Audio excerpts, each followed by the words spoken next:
Mi cuñado me humilló frente a toda la familia, sin saber que yo era la dueña del terreno. El día que mi cuñado me llamó una mantenida sin futuro, frente a 30 personas, todos bajaron la mirada. Nadie me defendió, ni siquiera mi hermano. Lo que él no sabía era que el restaurante donde estaba celebrando su éxito estaba construido sobre un terreno que, legalmente, me pertenecía a mí. Mi nombre es Lucía. Tengo 43 años y durante casi toda mi vida fui la persona invisible de mi familia. Mi hermano mayor, Rodrigo, era el brillante, el carismático, el que siempre tenía grandes ideas y conseguía que todos lo aplaudieran antes de demostrar si realmente podía cumplirlas. Yo era la práctica, la que ayudaba a mi padre con las cuentas, la que cuidaba a mi madre cuando se enfermaba, la que recordaba las fechas, pagaba servicios, organizaba documentos y resolvía problemas sin hacer ruido. Cuando nuestro padre murió, dejó 2 cosas importantes: una pequeña casa en las afueras de la ciudad y un terreno comercial junto a una carretera que comenzaba a desarrollarse. La casa quedó para Rodrigo, el terreno quedó para mí. En ese momento, nadie lo consideró valioso. Era una extensión de tierra con hierba seca, una bodega vieja y una entrada de tierra que se inundaba cada vez que llovía. Rodrigo incluso se rió cuando el abogado leyó el testamento. «Te dejó el monte», me dijo. A mí por lo menos me dejó algo útil, yo no respondí. Mi padre sabía que yo entendía el valor de esperar. Durante varios años, el terreno no produjo nada. Yo pagaba los impuestos. Limpiaba la maleza y rechazaba pequeñas ofertas de personas que querían comprarlo casi regalado. Rodrigo me decía que era terca. «Véndelo y deja de perder dinero». Pero yo recordaba una conversación con mi padre. Una tarde, meses antes de morir, me llevó hasta allí. Señaló la carretera y dijo: «En unos años van a construir una salida nueva. Cuando eso pase, este lugar va a valer más que la casa». Nunca supe cómo consiguió esa información. Tal vez había hablado con alguien del municipio. Tal vez simplemente conocía la zona mejor que todos. Yo decidí confiar en él. 3 años después, la carretera fue ampliada. Aparecieron una gasolinera, un pequeño centro comercial y varios negocios. De repente, mi terreno dejó de ser un monte inútil. Rodrigo volvió a interesarse. Para entonces estaba casado con Esteban, un hombre elegante, ambicioso y obsesionado con las apariencias. Esteban venía de una familia con dinero, o eso decía. Siempre llevaba relojes caros. Hablaba de inversiones y trataba a los meseros como si fueran invisibles. Desde el principio dejó claro que no me respetaba. «Lucía es demasiado conformista», decía en las reuniones familiares. «Hay personas que nacen para crecer y otras que solo sobreviven», lo decía sonriendo, como si fuera un consejo. Yo sabía que era una provocación. Mi madre también lo sabía, pero prefería evitar problemas. Rodrigo, en cambio, se reía. «Así habla Esteban. No te lo tomes personal». Todo cambió cuando Esteban propuso abrir un restaurante, no un restaurante pequeño. Quería un lugar grande, moderno, con terraza, estacionamiento y salones para eventos. Rodrigo estaba emocionado. «Será el negocio que cambie nuestra vida», me dijo. «¿Y dónde lo van a construir?». Se miraron. Entonces Esteban sonrió. «En tu terreno». Me quedé en silencio. Rodrigo se apresuró a explicar. «No te estamos pidiendo que lo regales. Nos lo prestas por unos años y luego vemos». «Luego vemos», ¿qué significa? Que cuando el negocio funcione, todos ganamos. ¿Todos? Esteban cruzó las piernas, el terreno. Nosotros aportaríamos la idea, el dinero, el trabajo y los contactos. Entonces necesito un porcentaje legal del negocio. Su sonrisa desapareció. «Lucía, no exageres. No estoy exagerando. Si el restaurante va a estar en mi propiedad, necesito un contrato». Rodrigo suspiró. «Eres mi hermana. Por eso quiero que todo quede claro». Esteban se levantó. No se puede hacer negocios con alguien que piensa como empleada. Esa fue la primera vez que me fui de una conversación sin despedirme. Durante semanas, Rodrigo insistió. Me llamaba por la mañana, por la noche, durante mi trabajo. Decía que el banco no les prestaría suficiente dinero si también tenían que comprar un terreno. Decía que la familia debía apoyarse. Decía que mi padre habría querido vernos unidos. Finalmente acepté negociar, pero contraté a una abogada. Se llamaba Mariana. Era directa, tranquila y no se impresionaba fácilmente. Ella propuso un contrato de arrendamiento por 10 años, con una renta baja durante los primeros 2 años y aumentos progresivos después. También incluyó una cláusula muy importante. Cualquier construcción quedaría en el terreno si dejaban de pagar durante 6 meses consecutivos. Cuando Esteban leyó el documento, se molestó. «Esto parece una trampa», Mariana respondió.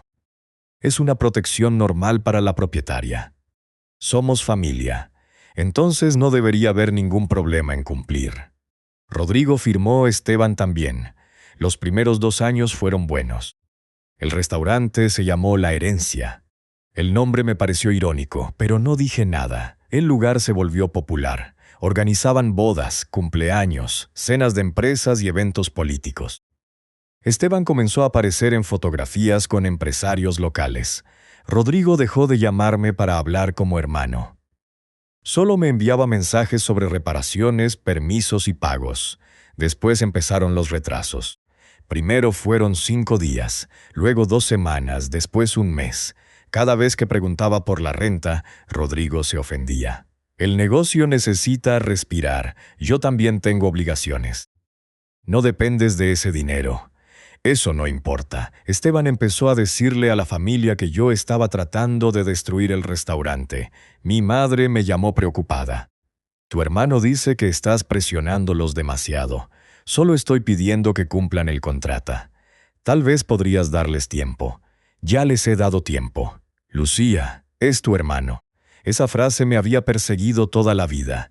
Cuando Rodrigo necesitaba algo, era mi hermano. Cuando yo necesitaba respeto, yo debía ser comprensiva. Aún así, concedí una prórroga de 3 meses. No sirvió. En lugar de pagarme, Esteban renovó la terraza, compró un automóvil nuevo y organizó una fiesta por el 3er aniversario del restaurante. Invitó a toda la familia. A mí también. No quería ir, pero mi madre insistió. «Por favor, no quiero más distancia entre ustedes». Llegué con un vestido azul sencillo.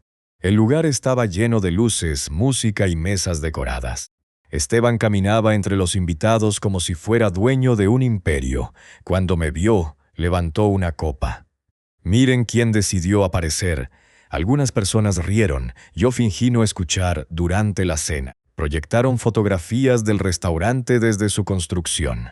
Rodrigo habló del esfuerzo, del sacrificio y de cómo él y Esteban habían convertido un terreno vacío en un negocio exitoso.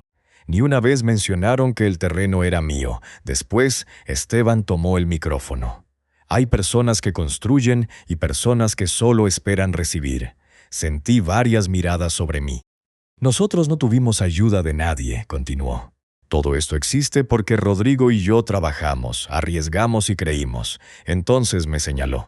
«No como otros miembros de la familia que viven cobrando renta sin mover un dedo». El salón quedó en silencio. Mi madre bajó la cabeza. Rodrigo no dijo nada. Yo me levanté. «¿Terminaste?» Esteban sonrió. «Solo digo la verdad. La verdad es que llevan 5 meses sin pagar». Hubo murmullos. Rodrigo se puso de pie. «No hagas esto aquí. Yo no empecé esta conversación». Esteban soltó una risa.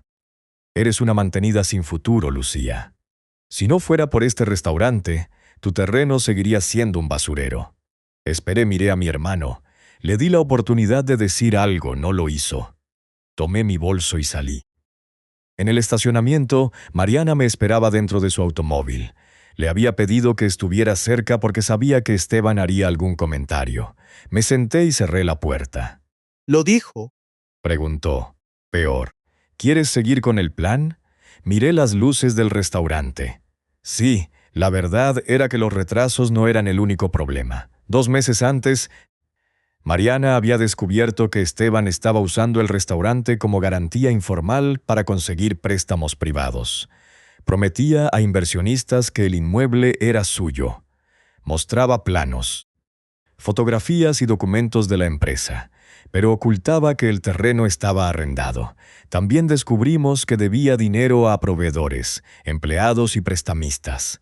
El restaurante parecía exitoso, pero estaba lleno de deudas. Esteban apostaba a que yo nunca actuaría porque Rodrigo era mi hermano. Al día siguiente, Mariana envió una notificación formal de incumplimiento. Tenían 30 días para pagar la renta acumulada. Rodrigo apareció en mi casa esa misma noche. Entró sin saludar. ¿Qué estás haciendo? Aplicando el contrato. Vas a destruirnos. Esteban está destruyéndolos. No lo metas a él. Él me humilló frente a toda la familia y tú te quedaste callado. Rodrigo apretó la mandíbula. Estaba enojado. Llevan 5 meses sin pagar. El restaurante está pasando por una mala temporada. Compraron un automóvil. Es para la imagen del negocio. ¿Y los préstamos? Su rostro cambió. ¿Qué préstamos? Entendí que no sabía todo. Le mostré copias de varios documentos. Esteban había firmado acuerdos con 3 inversionistas asegurando que el inmueble pertenecía a la empresa. Rodrigo se sentó lentamente. Esto no puede ser verdad. Lo es. Esteban me dijo que eran adelantos, son préstamos, y usó una propiedad que no le pertenece como respaldo. Por primera vez mi hermano pareció tener miedo. Dame tiempo. Ya te lo di, Lucía, por favor. Tienes 30 días. Durante esas semanas, Esteban intentó intimidarme. Me envió mensajes diciendo que me denunciaría. Contó a la familia que yo quería robarles el restaurante. Incluso publicó una fotografía del edificio con la frase: «Nadie nos quitará lo que construimos». Yo no respondí, solo guardé todo. El día 31 no habían pagado. Mariana inició el proceso legal. Esteban llegó al tribunal vestido con un traje impecable. Parecía tranquilo. Su abogado aseguró que ellos habían aumentado el valor del terreno y que quitarles el restaurante sería un enriquecimiento injusto. Mariana presentó el contrato, después mostró las rentas atrasadas, las prórrogas, los avisos y los préstamos fraudulentos. El juez preguntó a Esteban: «Usted afirmó ante inversionistas que el inmueble era propiedad de su empresa». Fue una forma de simplificar la operación, simplificar o engañar.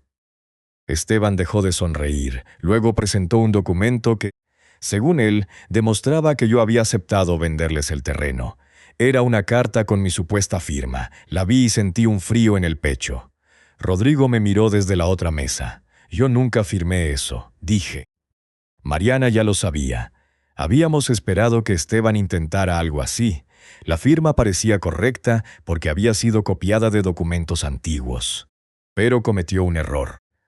La carta estaba fechada en un día en que yo me encontraba fuera del país por trabajo.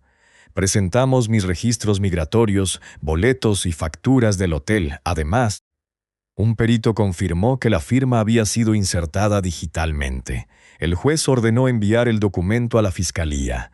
Esteban palideció. Rodrigo cerró los ojos. En ese momento supe que todo había terminado. La resolución llegó semanas después. El contrato fue terminado por incumplimiento. El terreno y la construcción quedaron bajo mi control, como establecía la cláusula firmada por ambos. Los inversionistas demandaron a Esteban. Los proveedores hicieron lo mismo. Rodrigo solicitó el divorcio. Cuando vino a verme, parecía 10 años mayor. «Lo perdí todo», me dijo. «No. Perdiste lo que construiste sobre mentiras. Yo confié en él, y dejaste de confiar en mí». Se quedó callado. «¿Vas a cerrar el restaurante?» «No. Decidí mantenerlo abierto, pero cambié el nombre. Ya no se llamó La Herencia, lo llamé El Terreno. Pagué las deudas laborales, negocié con proveedores y contraté a una administradora profesional. También ofrecí a Rodrigo un trabajo no como socio. Como gerente operativo, con sueldo, horario y responsabilidades claras». Me miró sorprendido. «Después de todo, ¿todavía me das una oportunidad? Te doy trabajo». «La confianza tendrás que recuperarla», aceptó. Esteban perdió sus inversiones, enfrentó cargos por falsificación y dejó de aparecer en fotografías elegantes. Meses después, mi madre vino a comer al restaurante. Se sentó conmigo en la terraza y miró el estacionamiento lleno. «Tu padre tenía razón», dijo. «Ese terreno valía mucho. No por la carretera. ¿Entonces por qué?» Miré a Rodrigo trabajando, atendiendo a un proveedor con humildad. porque me enseñó que esperar no significa quedarse quieta. Mi familia pensó durante años que yo era débil porque no gritaba. Esteban confundió mi paciencia con dependencia. Rodrigo confundió mi amor con obligación, pero aprendí algo que nunca olvidé. Ayudar a la familia no significa entregarles el derecho de humillarte. Perdonar no significa renunciar a las consecuencias. Y cuando alguien construye su éxito sobre algo que te pertenece, a veces la mejor venganza no es destruirlo. Es demostrar, con documentos, paciencia y verdad, quién fue siempre la verdadera dueña.